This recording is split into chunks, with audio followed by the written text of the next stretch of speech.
uma realidade constante na vida de cada um de vocês. Que alegria podermos no sábado adorarmos o Senhor no seu santo templo. Essa é a terceira vez que eu estou aqui na igreja central do distrito do Aeroporto. Primeira vez que eu vim aqui foi para apresentar o pastor Auricélio. Uma segunda vez compartilhei o pão espiritual e essa é a terceira vez aqui com vocês. Acredito que o culto está sendo transmitido, né? Está sendo transmitido? Ok? Queremos também estender os nossos cumprimentos a todos aqueles que porventura estiverem acompanhando esse culto, adorando no outro lado da tela, ao vivo, ou que posteriormente terá acesso a essa transmissão. Que você também seja ricamente abençoado e que o poder do Espírito Santo te alcance, trazendo paz e restauração para a sua vida. Nós estamos oficialmente aqui na Associação Cearense, iniciando um novo quadriênio. Vocês sabem que no dia 22 de outubro do ano passado, nós tivemos a terceira Assembleia Ordinária, a Assembleia Quadrienal aqui no nosso campo. E nesse ano, 2024, a gente inicia oficialmente um novo quadriênio que irá até o ano de 2027, quando a igreja, novamente representada pela sua liderança devidamente escolhida, vai se reunir novamente para celebrar as bênçãos e escolher a sua liderança. Esse novo quadriênio, nós temos um sonho especial. O planejamento estratégico foi montado para os 4 anos. Como campo, como associação cearense, nós temos um sonho para ser realizado durante esses próximos 4 anos. E qual é o sonho? E este sonho não deve ser o sonho do presidente, pastor Marcos Militão. Não deve ser o sonho apenas da administração, dos departamentais, dos pastores, da liderança da igreja. Este sonho deve ser comungado e deve ser a partir de então o sonho de todo adventista do 7º dia do estado do Ceará. Qual é o sonho? Deixa eu ver aqui se vocês já estão sonhando conosco. Qual é o sonho do adventista do 7º dia do estado do Ceará? Excelente, é isso mesmo. Mas todo este sonho está resumido em uma frase, em um slogan.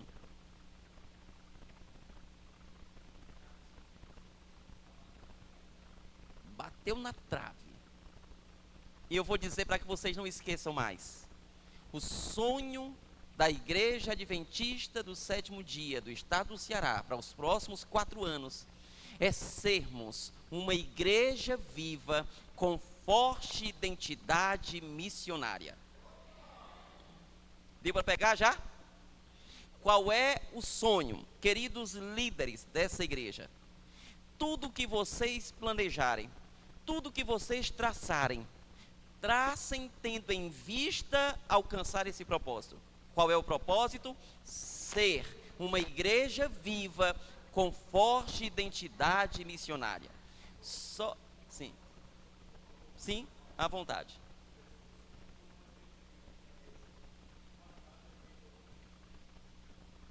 Nós já temos a TV Novo Tempo. Quem sabe mais na frente vem a rádio, né, para poder alcançar mais gente. Sim, pode ser aí. Nós queremos utilizar todos os meios, todos os canais, para que a gente possa divulgar o Evangelho.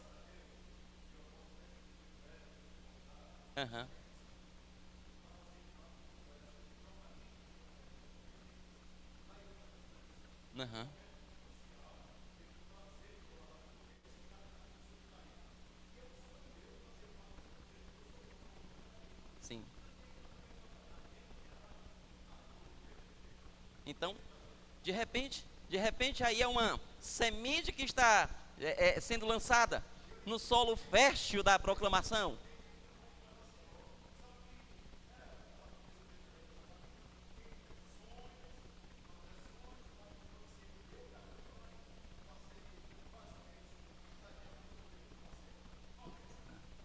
Amém. Amém. Não, tranquilo, tranquilo. Nós queremos usar todos os meios para fazer desses próximos 4 anos que toda a igreja, que todo adventista do estado do Ceará seja de fato e de verdade uma igreja viva com forte identidade missionária. É pecado a partir de agora vocês como adventistas do sétimo dia terem um outro sonho. E é pecado muito maior você esquecer desse slogan. Qual é o slogan? Só meu lado direito. Qual é o sonho dos adventistas do sétimo dia para os próximos 4 anos? Espera ainda, gente. Isso é briga? É briga. Que Babel é esta? Não, calma aí, vamos respirar. Eu vou perguntar e vocês vão dizer: ser uma igreja viva com forte identidade missionária. Tem que estar claro na mente, no coração, e a gente tem que expressar de forma bem clara, para que a partir de agora, todo adventista do sétimo dia possa buscar e possa focar nesse ideal, tá bom? Meu lado direito, para os próximos 4 anos, o que a igreja adventista do sétimo dia no estado do Ceará deseja?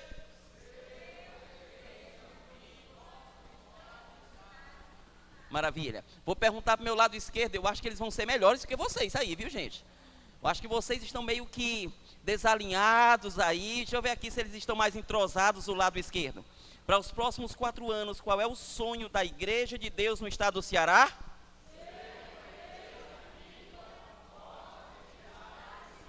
Maravilha. Queridos, não esqueçam mais. Isso aqui tem que estar na mente, tem que estar no coração. E tem que ser mais do que um slogan, tem que ser um ideal de vida. Agora você pode se perguntar: mas pastor, o que seria a definição de uma igreja viva? O que seria a definição de uma igreja viva? Em algum momento o pastor Auricélio vai sentar com a comissão e a liderança dessa igreja, porque a comissão e a liderança dessa igreja precisa ter acesso ao planejamento da associação, para que não seja o planejamento da associação, seja o planejamento da igreja aqui também. Nós temos bem claro a definição de uma igreja viva. Se a gente perguntasse aqui o que seria uma igreja viva, nós escutaríamos aqui e teríamos diversas definições. Para o estado do Ceará, a igreja viva, ela é resumida em 3 ações. A igreja viva é a igreja que adora, é a igreja que serve e a igreja que cresce. Pegou aí? O que é uma igreja viva para nós?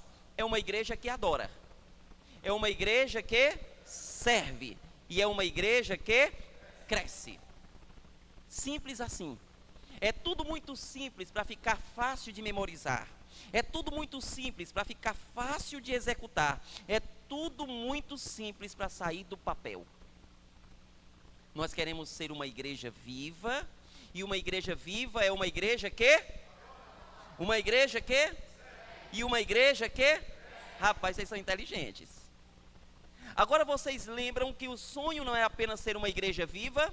Além de ser uma igreja viva, nós queremos também ser o quê? Ter o quê? Não. Uma forte identidade missionária. Aí você pode me perguntar: pastor, o que seria uma igreja com uma forte identidade missionária? E eu te respondo de forma simples. Nós entendemos que uma igreja com forte identidade missionária é uma igreja que a maior parte da sua membresia está envolvida no cumprimento da missão. Quer seja através de uma dupla missionária, quer seja através do evangelismo público dos Calebes, quer seja através de um pequeno grupo, quer seja através das redes sociais, das mídias, quer seja através da rádio, da TV, não importa o meio, o importante é que cada membro, pelo menos a maior parte da igreja, esteja envolvida no cumprimento da missão. Isso fará da igreja, a igreja, uma forte identidade missionária. Entendido? Eu passei para vocês um planejamento que foi quase um mês sentado, debruçado, a administração, os departamentais, pastores, líderes voluntários, membros de igreja. Esse planejamento não foi montado apenas pelo pastor presidente, o pastor Militão, não. Foi muita gente trabalhando. E eu, em poucos minutos, passei para vocês o sonho da igreja para os próximos 4 anos, que é o quadriênio. Agora, de forma bem rápida, sem titubear, vocês vão comigo na linha de raciocínio. Para 2020, começando em 2024, para os próximos 4 anos, qual é o sonho da Igreja de Deus no estado do Ceará? Com forte identidade missionária. O que é uma igreja viva? É uma igreja que adora, é uma igreja que serve e é uma igreja que cresce. O que é uma igreja com forte identidade missionária? É uma igreja onde a maior parte dos seus membros estão inseridos no cumprimento da missão. Fechou. Pode colocar aqui na tela a projeção, por gentileza. Sabe, queridos, como igreja, nós estamos buscando viver o cristianismo na sua essência. E falar em cristianismo, nós precisamos entender uma verdade. E a verdade é que o verdadeiro cristianismo, ele se manifesta, ele se externa, ele é vivenciado em 3 dimensões. O verdadeiro cristianismo, o cristianismo bíblico, ele age, ele se manifesta de 3 maneiras, em 3 dimensões. Quais são elas? A primeira dimensão que o verdadeiro cristianismo age é a dimensão da proclamação, é o que nós dizemos. A segunda dimensão é a dimensão do testemunho, é o que nós somos. E a terceira dimensão é a dimensão do serviço, o que nós fazemos. O verdadeiro cristianismo, o cristianismo bíblico, ele é manifestado nessas 3 dimensões: proclamação, testemunho e serviço. E eu queria que você já pegasse uma verdade nessa manhã. Você pode não memorizar tudo o que eu vou dizer aqui, mas se você compreender o que é o verdadeiro cristianismo, se você entender que se o cristianismo não for uma proclamação, um testemunho e um serviço, ele será apenas uma religião a mais, eu já estarei satisfeito. Se você compreender isso, porque nós precisamos ter bem claro, à luz da palavra, à luz do espírito de profecia, o que é ser cristão. Ser cristão não é você vir bater o ponto de um encontro no sábado, no domingo e na quarta. Não, isso faz parte, mas somente isso não faz de você um cristão. O verdadeiro cristianismo, ele é mais do que um conceito, ele vai além de uma filosofia. O verdadeiro cristianismo age na proclamação, no testemunho e no serviço. Sabe por que eu estou repetindo isso? Porque infelizmente em nossos dias, infelizmente nessa geração, para um grande grupo de pessoas que se autodenominam cristãos, o seu cristianismo não passa simplesmente da frequência de igreja. Para muitos, ser cristão se resume simplesmente em frequentar o templo. Isso não é o cristianismo bíblico. Isso não é o cristianismo que Deus espera que vivamos. O verdadeiro cristianismo vai na proclamação, vai no serviço e vai além do testemunho. Hoje, em cima dessa introdução, eu quero apresentar para vocês a história de um homem que me enche os olhos. E na minha concepção, pelo que eu já li das suas 14 epístolas, eu vejo na experiência de Paulo, um cristão que vivenciou o cristianismo bíblico nessas 3 dimensões: no serviço, na proclamação e no testemunho. Eu intitulei essa mensagem da seguinte maneira: Apóstolo Paulo, convicções de um missionário. Já que nós, como igreja adventista, precisamos ser uma igreja com forte identidade missionária, nós precisamos ir à Bíblia para extrairmos da Bíblia exemplos e inspiração para sermos uma igreja viva com forte identidade missionária. E olhando a vida de Paulo, eu enxergo em Paulo um missionário com convicções. E nessa manhã, eu quero destacar 3 convicções. Quantas convicções? 3. 3 convicções que nortearam a vida desse missionário. 3 convicções que serviram de inspiração, que serviram de norte. 3 convicções deste missionário chamado Paulo. Algum tempo atrás, lendo um livro, eu me deparei com uma carta que eu nunca mais esqueci do teor dessa carta. Essa carta foi escrita por um jovem comunista que estava escrevendo uma carta para sua noiva, rompendo aquela relação. E aquela carta era uma carta forte. E na carta, aquele jovem tentava justificar o motivo do rompimento daquele relacionamento. A carta dizia mais ou menos assim, eu vou ler para vocês. Existe uma única coisa pela qual eu morro, e é a causa comunista. Ela é a minha vida, meu negócio, minha religião, minha distração. A causa comunista é a minha namorada, é a minha esposa, é o meu pão com manteiga. Trabalho por ela de dia, sonho com ela de noite. Os tentáculos que me agarram à causa comunista se fortalecem, nunca se enfraquecem à medida que o tempo passa. Portanto, não posso nutrir uma amizade, um caso amoroso, nem mesmo uma conversa, sem relacionar ao que faço no momento com a causa comunista.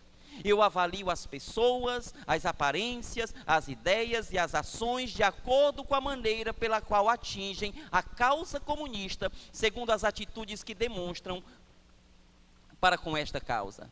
Já fui perseguido, torturado, e se necessário for, estou disposto e pronto para enfrentar o pilotão de fuzilamento. Quando eu li essa carta, eu fiquei impressionado. E o que me impressionou foi a convicção desse jovem por um ideal. O ideal é questionável? Claro que sim. Mas eu não quero dar destaque aqui ao seu ideal. Eu quero dar destaque aqui nessa carta à sua convicção. E queridos, a convicção que levou esse jovem a escrever essa carta rompendo uma relação, deve ser mesmo a mesma convicção que deve gerar em nós o desejo e a consciência de quem somos e o cristianismo que nós vivemos. Quando a gente vai para a história da humanidade, a gente se depara com muitos homens e mulheres que deixaram marcas e fizeram seu nome célebre na sua trajetória de vida. Um deles foi esse, Martin Luther King Jr. Martin Luther King Jr. falou certa feita algo interessante. Ele disse o seguinte: se um homem não descobriu nada pelo qual morreria, este homem ainda não está pronto para viver. Você tem uma causa pela qual você está disposto a morrer? Se você não tem uma causa, se você não tem um ideal, segundo Martin Luther King Jr., você não está pronto ainda para viver. O primeiro-ministro da Inglaterra, ainda nessa linha de convicção, ele disse o seguinte: um homem com convicção pode superar uma centena que tem apenas opiniões. Não precisa responder, não olhe para o lado, e você que está em casa, em qualquer outro ambiente, acompanhando também essa transmissão, me responda em silêncio essa pergunta. Você é um jovem, você é um homem, você é uma mulher, você é alguém que tem convicção ou que tem apenas opinião? E você aqui na nave da igreja? Você é um cristão, você é um pai de família, você é um missionário que tem opiniões ou que tem convicções? Quando eu olho a vida do apóstolo Paulo, uma coisa fica nítida, uma coisa fica clara. O apóstolo Paulo foi um homem de convicções. E quando a gente estuda as 14 epístolas que ele escreveu, 3 convicções se destacam. A primeira era a convicção da sua identidade, a segunda convicção era a sua condição e a terceira a sua missão. Por exemplo, o apóstolo Paulo era um poliglota. apóstolo Paulo era um homem que dominava a teologia, era uma pessoa, era um estudioso, era alguém respeitado na sua comunidade. O apóstolo Paulo poderia ser chamado facilmente por doutor Paulo, alguém que tinha domínio das letras, alguém que conhecia teologia. Mas o apóstolo Paulo nunca ostentou, e nunca, depois de ter tido encontro com Cristo, ele nunca foi detentor de um título superior, além do título de servo. A maneira como o apóstolo Paulo gostava de ser chamado, a maneira que o apóstolo Paulo mais gostava de ser identificado, não era como doutor Paulo, como teólogo Paulo, mas a maneira que Paulo mais gostava de ser chamado era servo Paulo. Você vai ver nas suas epístolas constantemente ele se autodenominando como servo do Senhor e Salvador Jesus Cristo. Essa palavra servo foi traduzido para a nossa Bíblia, para a nossa língua portuguesa, de forma assim meio que equivocada. Porque na língua que o Novo Testamento foi escrito, o grego koiné, a palavra servo aparecia como a palavra escravo. Só que os tradutores da nossa Bíblia, quando eles se depararam com o original, eles acharam uma palavra muito áspera, escravo. E aí, para amenizar, eles substituíram a palavra original escravo para a palavra servo. Ou seja, todas as vezes que você ler na Bíblia o apóstolo Paulo se autodenominando servo, o apóstolo Paulo estava dizendo que ele era escravo de Cristo. Era essa a identidade de Paulo. Mas Paulo também era convicto de uma segunda realidade, da sua condição. E quem era Paulo? Paulo era um grande pecador. Lembra vocês que por um momento, em diversas vezes, melhor dizendo, ele nunca tentou ostentar uma imagem de santidade, de pureza, de alguém que não errava. Eu me lembro lá na Epístola aos Filipenses, ele dizendo: não julgo, irmãos, ter alcançado a perfeição. Quem não é perfeito é o quê? Quem não é perfeito é o quê? Imperfeito. E vocês já observaram? E teve um outro momento que o apóstolo Paulo disse assim, todos aqui são pecadores, e dentre todos aqueles que aqui estão, eu sou o maior dos pecadores.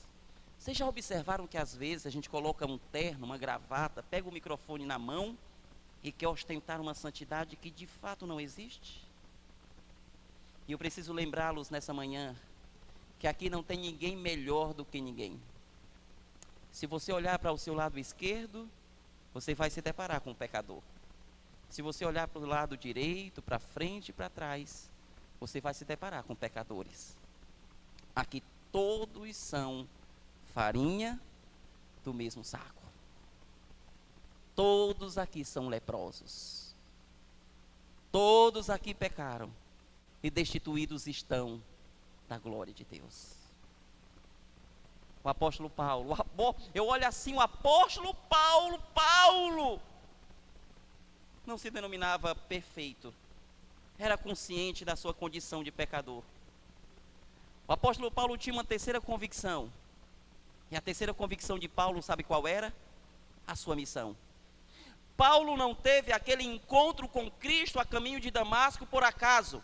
Paulo foi escolhido para pregar. E quando Paulo teve aquele encontro com Cristo a caminho de Damasco, a sua vida mudou. Ele passou de perseguidor para ser perseguido. Ele passou de alguém incrédulo para alguém que cria. Ele passou a ser um proclamador do Evangelho eterno, para alcançar todos os povos, para alcançar com esse Evangelho que liberta, que transforma e que salva toda a humanidade. Paulo se transformou então, Saulo se transformou então em Paulo, o missionário Paulo. E sabe, queridos, quando Saulo se transforma em Paulo, o missionário Paulo, esse missionário foi motivado, esse missionário foi guiado, esse missionário foi possuído por 3 convicções. E eu quero, à luz da Bíblia, destacar as 3 convicções que possuíram Paulo na sua trajetória missionária. Eu estou falando nessa manhã para homens e mulheres que, como Paulo, foram alcançados e tiveram um encontro com o Senhor e Salvador Jesus Cristo. Como a Bíblia diz, foram arrancados, foram tirados das trevas e trazidos para a maravilhosa luz. E foram trazidos com um propósito. Não foi apenas para frequentar a igreja no sábado, na quarta e no domingo. Você foi arrancado, você foi tirado, você foi transformado, você foi salvo, porque Deus tinha um propósito na tua vida. E o propósito é que você seja uma igreja viva, com forte identidade missionária. Como missionário, você precisa ter convicções. Abra sua Bíblia. Em uma das cartas escritas por Paulo, Romanos. Essa é uma das 2 cartas mais rebuscadas, teologicamente falando, que Paulo escreveu. Das 14 epístolas, 2 cartas se destacam pela sua profundidade teológica. É a carta aos Romanos e a carta aos Gálatas. Essas são 2 cartas que Paulo escreveu com um cunho profundamente teológico. E aqui no capítulo 1 de Romanos, nós vamos nos deparar com as 3 convicções que possuíram o missionário Paulo. A primeira convicção está aí no versículo 14. Romanos capítulo 1, verso 14. Diz assim a palavra do Senhor. Antes de lê-la, vamos orar? Pai amado, a tua palavra já se encontra aberta. E agora a nossa súplica é que teu bom e santo Espírito nos conduza na apresentação dessa mensagem. Que o teu Espírito aguce e desperte as percepções dos meus irmãos. Que todos nós possamos estar agora voltados a ser alimentados, a ser impressionados, a ser impactados com o conteúdo da tua palavra. Por isso o nosso pedido e a nossa súplica é que teu Espírito nos conduza, continue em nosso meio, tendo a primazia, e a nossa súplica em nome de Jesus. Versículo 14 diz assim. No versículo 14 eu me deparo com a primeira convicção. E o versículo 14 narra da seguinte maneira: pois sou devedor, tanto a gregos como a bárbaros, tanto a sábios como a ignorantes. Esse versículo 14 me apresenta a primeira convicção do missionário Paulo. E a primeira convicção de Paulo foi essa: sou devedor. Paulo, como missionário, a partir daquele encontro com Cristo a caminho de Damasco, durante toda a sua trajetória como missionário, ele acalentou a consciência de que ele era devedor. Isso aqui é a maior prova de gratidão que Paulo tinha para com aquele que o alcançou. Paulo se considerava um devedor.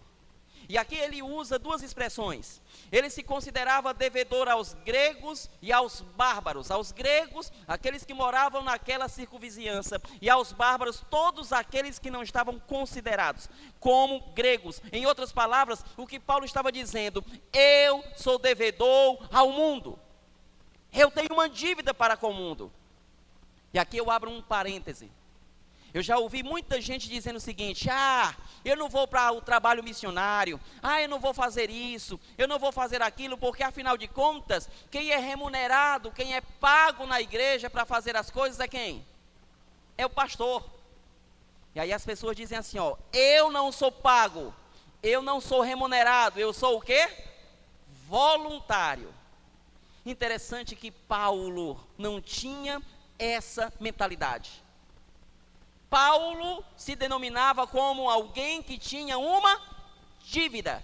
Eu sou devedor ao mundo.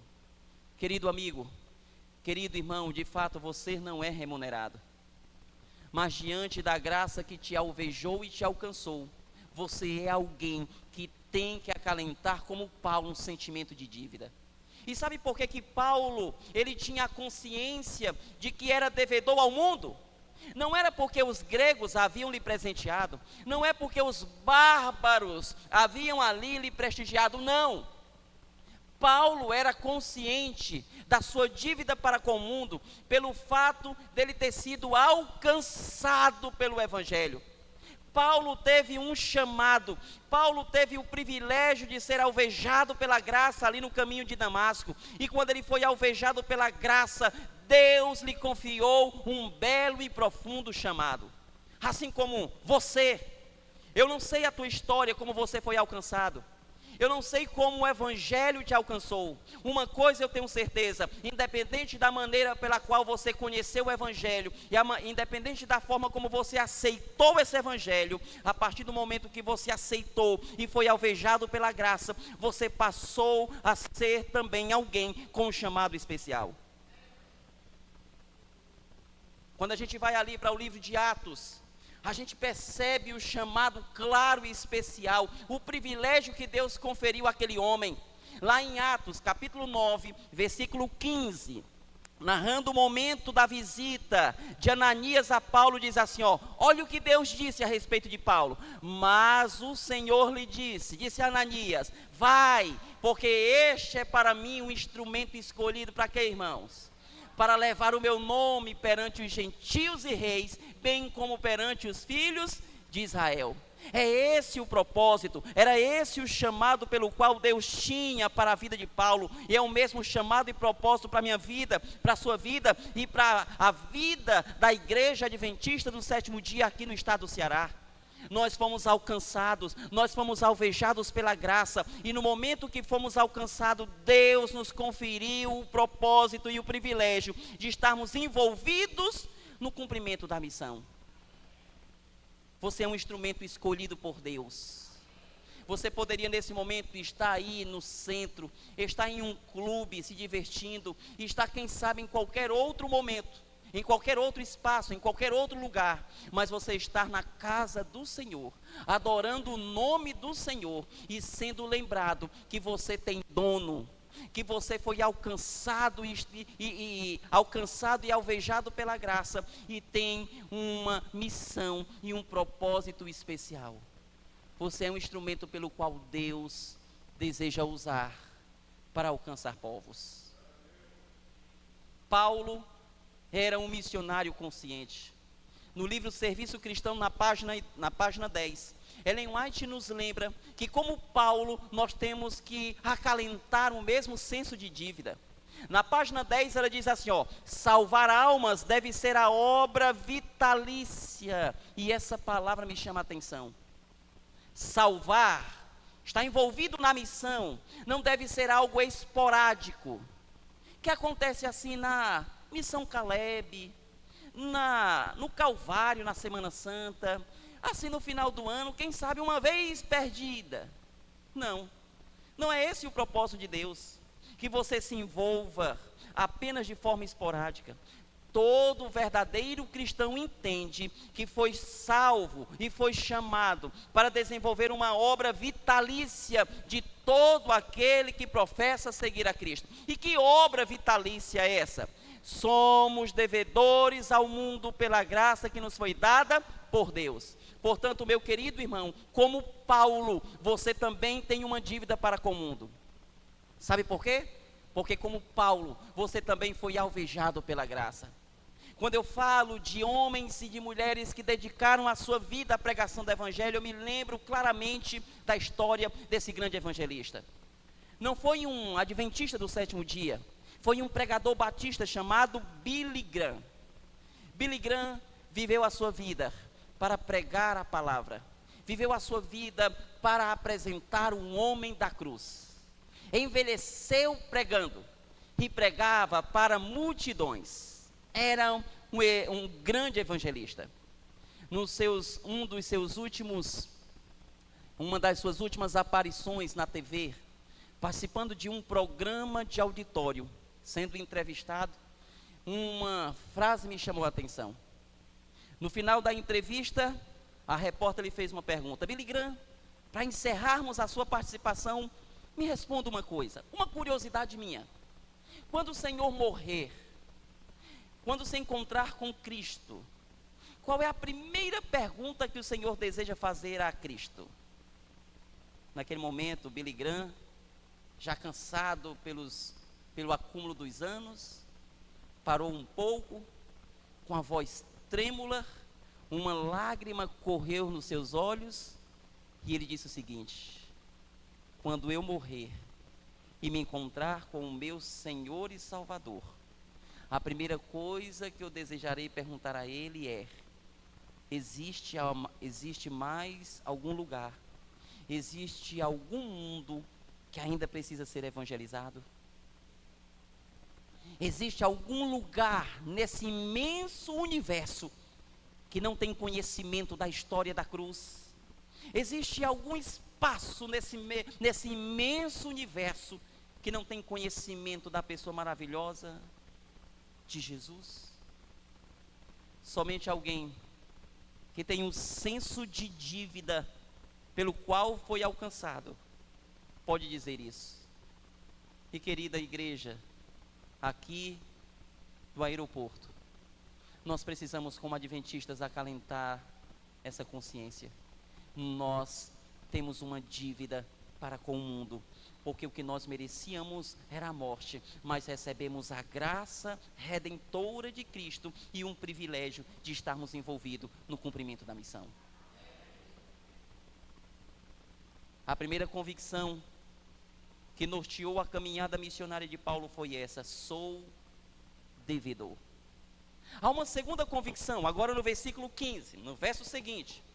E a segunda convicção, narrada no versículo 15, diz assim: por isso, quanto está em mim, estou pronto a anunciar o Evangelho também a vós outros em Roma. Qual era a primeira convicção de Paulo como missionário? Sou devedor.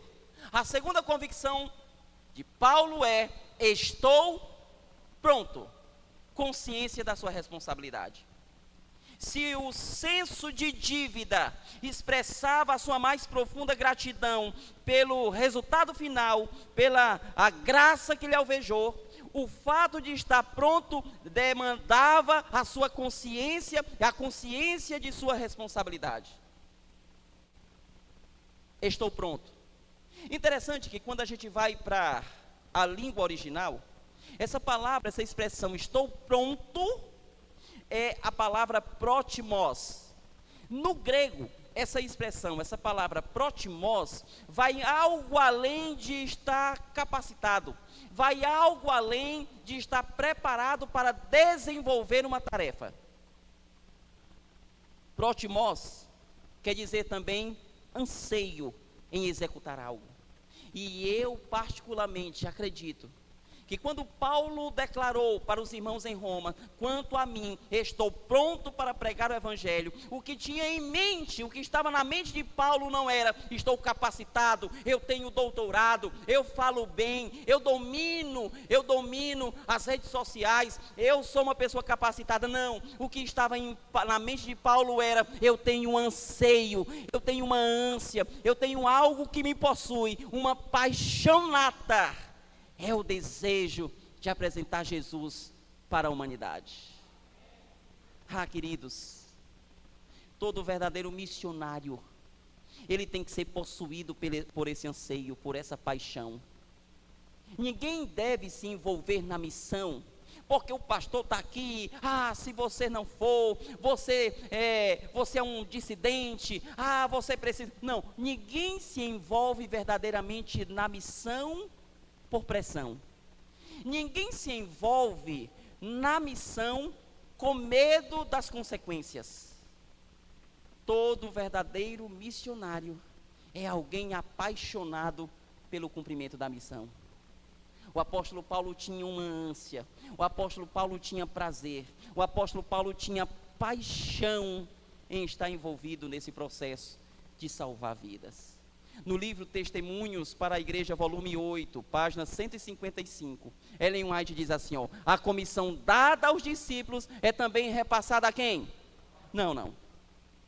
Eu não gosto desse pronome, nós, porque dá uma ideia muito generalizada, né? Nós, quem é nós? Todo mundo. Mas afinal de contas, quem vai fazer? Porque quando é nós, fica algo muito genérico. Eu gosto de ler esse texto do Espírito de Profecia da seguinte maneira: a comissão dada aos discípulos também foi confiada a mim. Eu tenho essa comissão. Eu também tenho essa responsabilidade. Na página 161, na mesma linha de pensamento, ela diz: as palavras "ide por todo o mundo, pregai o evangelho a toda criatura", são dirigidas a cada um dos seguidores de Cristo.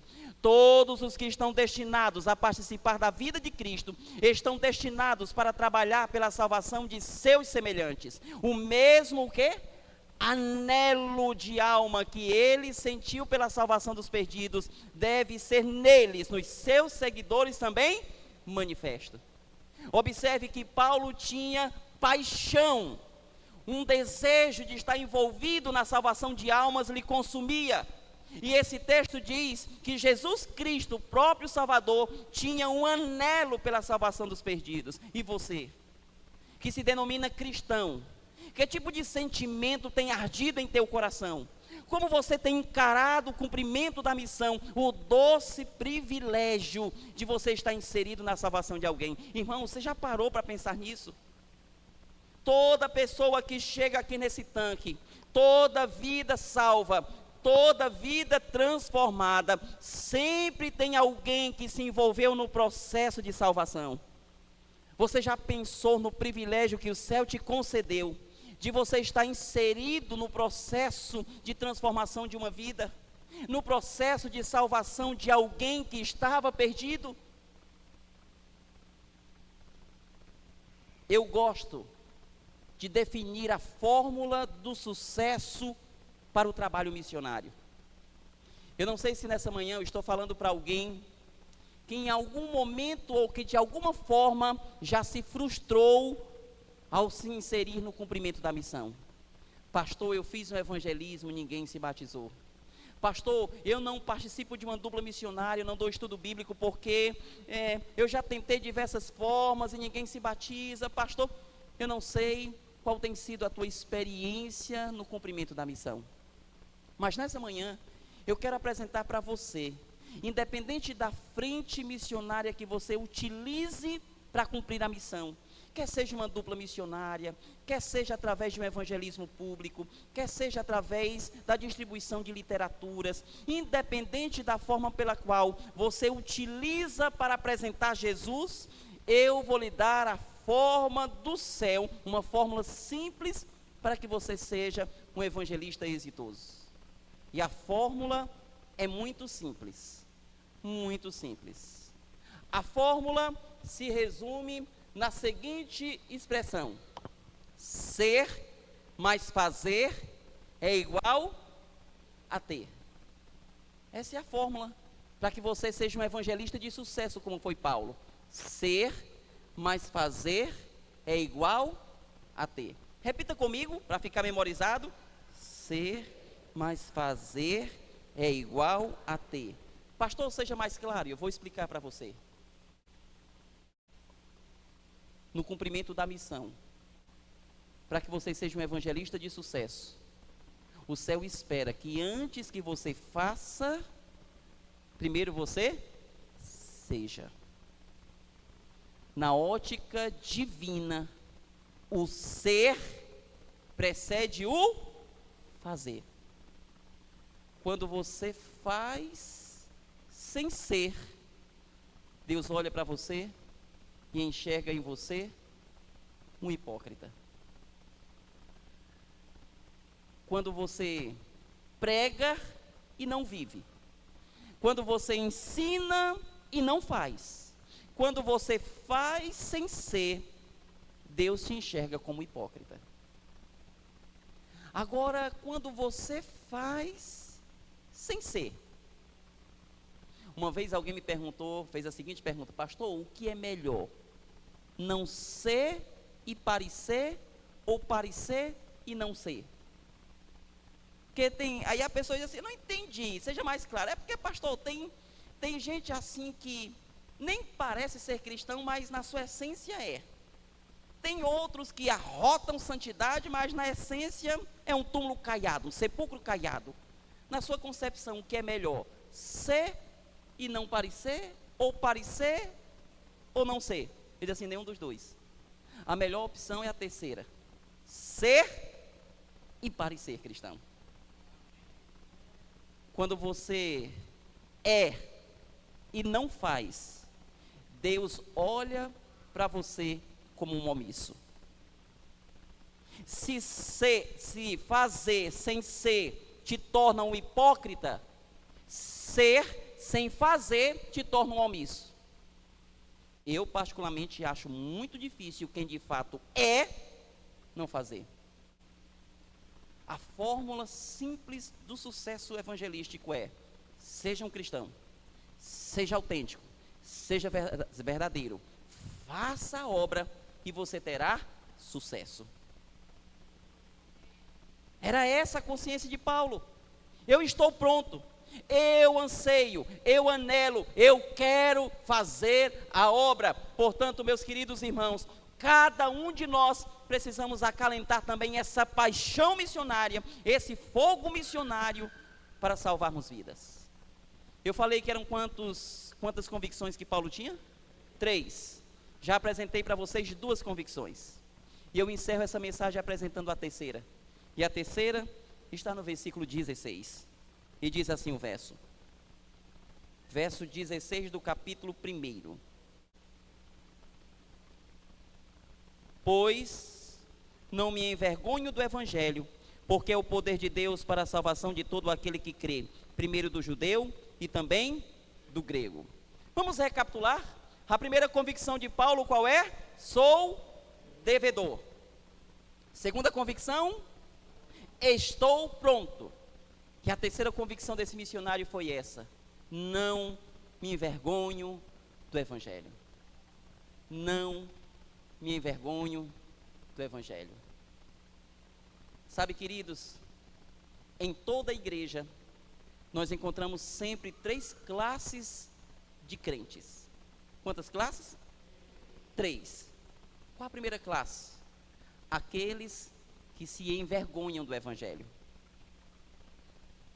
Eu já me deparei com algumas experiências de jovens, de pessoas que terminam um curso superior. E lá no finalzinho, quando chega aquele momento da colação de grau, aquelas fotos para o convite, aí decidem tirar as fotos numa sexta-feira à noite. Aí corre atrás do pastor, pelo amor de Deus, prepara aquele documento para explicar que eu sou adventista, para ver se eles conseguem mudar para outro dia. E aí o pastor prepara, declarando que ele é um membro ativo da igreja adventista. Aí o irmãozinho leva o ofício. Aí quando chega na escola, na faculdade, oxe, tu é crente? E tu é crente? 4 anos num curso superior. E as pessoas nem imaginavam de longe que ele era um proclamador do evangelho. A primeira classe de crentes que a gente encontra em todas as igrejas são aqueles que se envergonham do evangelho. Tem pessoas que se envergonham do evangelho. Há uma segunda classe, são os que não se envergonham do evangelho. E eu chamo esses de crente chato. E como está extinto o crente chato? Sabe quem é o crente chato? É aquele que ele não perde nenhuma oportunidade, como Paulo, em tempo e fora de tempo, de apresentar Jesus. Ele está jogando bola, em algum momento ele encontra espaço para apresentar Jesus. Ele está negociando, ele fala de Jesus. Ele está cortando o cabelo, ele apresenta no salão Jesus. Ele está num ambiente, aguardando uma consulta, ser atendido por um médico, ele prega sobre Jesus. O crente chato, aquele que não se envergonha do evangelho, é aquele que aproveita toda e qualquer oportunidade de apresentar Jesus Cristo. Esse não se envergonha do evangelho. Mas eu disse que quantas classes de pessoas existiam? 3. Os que não se envergonham. Os que se envergonham. E essa segunda classe pode mexer com você. Pastor do céu, pelo amor de Deus. Como é que alguém tem coragem de se envergonhar do evangelho? Tem. Mas eu preciso dizer para você que existe uma terceira classe que é pior do que a segunda. A terceira classe, que é pior do que aqueles que se envergonham do evangelho, é aquela que é a vergonha do Evangelho. Os que não se envergonham, os que se envergonham e os que envergonham o Evangelho. Essa terceira classe, ela é mais danosa e ela é mais preocupante do que até mesmo a segunda. Quando eu falo dessa segunda classe, que é a vergonha do Evangelho, eu me lembro perfeitamente de uma história que eu ouvi certa feita de um circo, que chegou em uma grande cidade. Eles ergueram a lona, prepararam todo o ambiente, e chegou o grande dia da estreia do circo. Era o espetáculo inaugural. E o carro do circo, o carro de som do circo rodava a cidade, é hoje e tal, pela parte da manhã. Já estava faltando algumas horas para iniciar o espetáculo inicial. O palhaço já estava no seu camarim, pintando o seu rosto, se preparando para o espetáculo inaugural. Quando de repente o inesperado acontece. O circo começa a pegar fogo. Um incêndio de repente surgiu ali naquele ambiente. O dono do circo logo foi comunicado e saiu em todos os lugares do circo chamando os seus empregados para correrem em busca de socorro. Ele bate no camarim do palhaço, adentra aquele camarim e entra adentro gritando: saia em disparada pela vila mais próxima e peça socorro, porque o circo está pegando fogo. O palhaço já havia iniciado o seu processo de transformação. O seu rosto já estava pintado. E diante daquele convite urgente, ele sai disparada para a comunidade, a vila mais próxima. E ele chega na vila pulando: socorro, nos ajude, o circo está queimando, o circo está pegando fogo, venham, nos ajude. E quando o palhaço adentrou aquela comunidade, ele era aplaudido pelas pessoas. Vejam, que palhaço talentoso, olha que jogada de marketing perfeita, o espetáculo inaugural é hoje, olha, isso tudo é para chamar a atenção. E na proporção que ele gritava pedindo socorro, mais era aplaudido pelas pessoas, porque as pessoas entendiam que aquilo não passava de uma jogada de marketing para ter mais gente no espetáculo inaugural. Sabe qual a moral dessa história? Poucas pessoas dão credibilidade às palavras de um palhaço. Trazendo essa aplicação para a nossa vida espiritual. Quando nós saímos para pregar, quando estamos envolvidos numa missão Caleb, quando vivenciamos a nossa vida diária, no ambiente de escola, de trabalho, de faculdade, como é que nós estamos nos comportando e nos apresentando? Com os rostos pintados? Ou estamos nos apresentando de rostos autênticos? Repito, poucas pessoas dão credibilidade às palavras de um palhaço. Eu encerro a mensagem dessa manhã fazendo um apelo do céu e fazendo um apelo como um líder da Igreja Adventista no estado do Ceará. Querida Igreja Central do Aeroporto, em nome de Jesus, se una a nós para juntos, mais do que sonhar, realizarmos, para que sejamos uma igreja viva com forte identidade missionária. Sabe por quê? Porque nós somos devedores. Devemos estar prontos e não nos envergonhar com o Evangelho. Eu me lembro de uma frase de John Wesley que dizia o seguinte: não me preocupo com o que pode acontecer daqui a 100 anos. Aquele que governa o mundo, que governava o mundo antes de eu nascer, cuidará disso igualmente quando eu estiver morto. A minha parte é melhorar o momento presente. Não se preocupe o que não foi feito ainda. Não se preocupe o que acontecerá daqui a 100 anos. O nosso papel como líderes e como membros dessa igreja atual é pregar a tempo e fora de tempo e nos envolvermos com paixão no cumprimento dessa missão. Nós vamos ouvir um último louvor, e esse louvor fala sobre aquele que move os corações, aquele que injeta no coração a paixão missionária, aquele que faz olharmos para o outro que ainda não foi alcançado pelo Evangelho com olhos de misericórdia, aquele que nos dá paixão, que nos dá comprometimento e nos ajuda a nos envolvermos no cumprimento da missão, a pessoa maravilhosa do Espírito. Enquanto esse louvor estiver sendo cantado, eu vou estar orando por você. E sabe qual vai ser a minha oração? Senhor Deus, impacta, incomoda o coração dessa igreja, para que todos não encontrem paz enquanto não estiverem envolvidos no cumprimento da missão, fazendo uso do privilégio maravilhoso de estarmos envolvidos na salvação de vidas. Permita que o Espírito Santo fale ao seu coração através desse louvor. Eu vou estar orando por você. E se durante o louvor você quiser tomar uma decisão nessa manhã: Senhor, esse é apenas o terceiro sábado de 2024. Olhando até aqui, Senhor, eu fui muito omisso, quem sabe até hipócrita no que diz respeito ao cumprimento da missão. Mas, querido Deus, eu quero ser como Paulo. Eu quero ter paixão, eu quero ter amor pela missão. Querido Pai, não sei como, mas eu estou aqui como instrumento em Tuas mãos. E em 2024 me usa poderosamente para salvar os perdidos, para encontrar aqueles que se distanciaram da casa do Pai, para alcançar vidas para o Teu reino. Se durante esse louvor você quer tomar essa decisão e quer falar isso para Cristo, você pode ficar de pé, não tenha pressa. Escute o louvor, ore, pense bem, porque é uma decisão que o céu espera que você tome nessa manhã. Oi.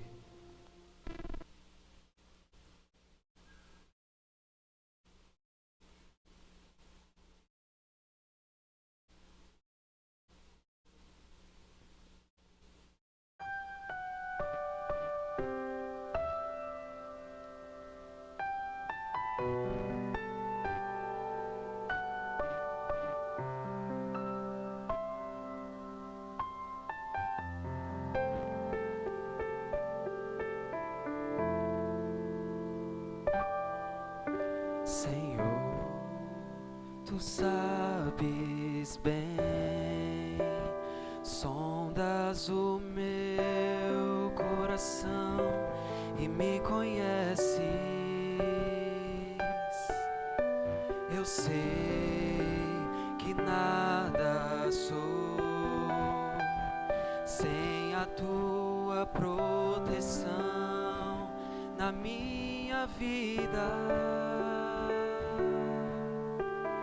Lava minha alma, cura-me, restaura com águas vivas do Teu altar. Sou fraco, tão pequeno, mas aos Teus pés me rendo. Cria em mim um novo coração. Espírito Santo, estou aqui, entrego a minha vida só pra Te servir. Sem a Tua presença não posso viver.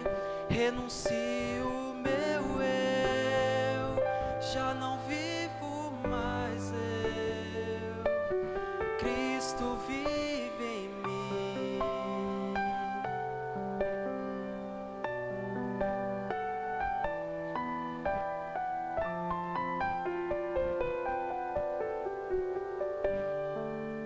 Lava minha alma, Senhor.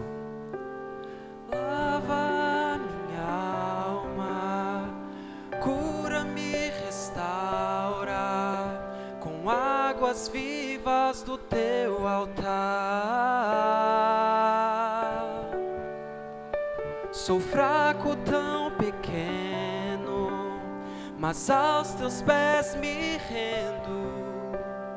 Cria em mim um novo coração. Espírito Santo,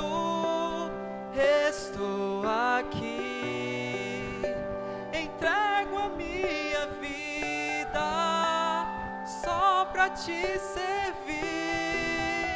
Sem a tua presença não posso viver.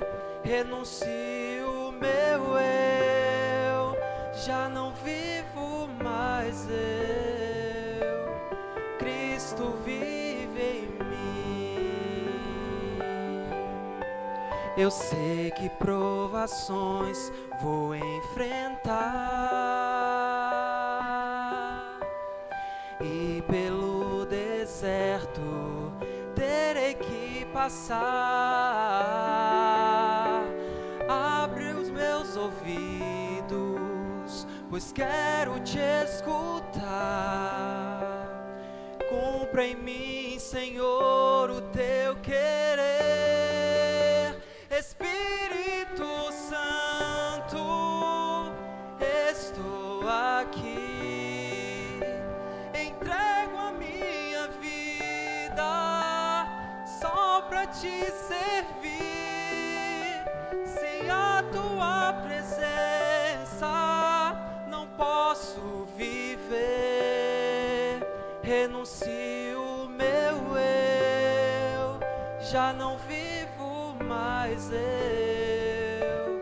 Cristo vive em mim.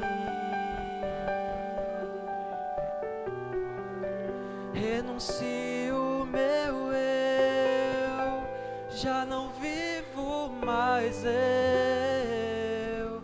Cristo vive em mim. Deus seja louvado.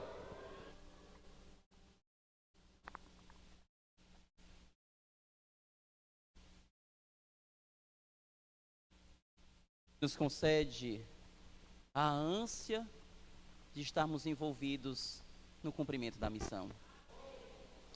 Só tem uma única pessoa que tem dúvida de sua salvação.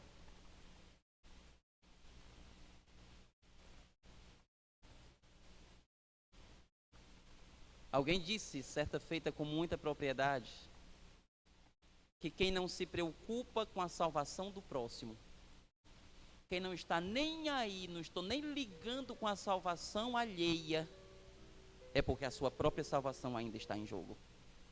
Sabe por quê? Porque todo verdadeiro salvo em Cristo, o desejo que ele tem é de salvar mais pessoas. É salvar, é salvar, é salvar. Que em 2024, pelo resto da nossa existência, o Espírito Santo nos incomode e nos faça levar a nos preocuparmos com a salvação dos outros. Querido Deus e Pai, muito obrigado pelo privilégio de podermos adorar o Teu nome. Fomos alimentados pelo estudo da Tua palavra. Fomos desafiados e lembrados de que temos uma missão especial. Se porventura até aqui fomos hipócritas ou omissos, tem misericórdia de nós, nos perdoa.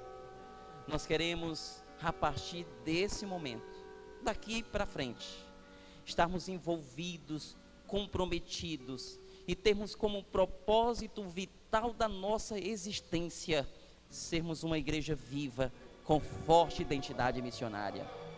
Somos fracos, somos tão falhos.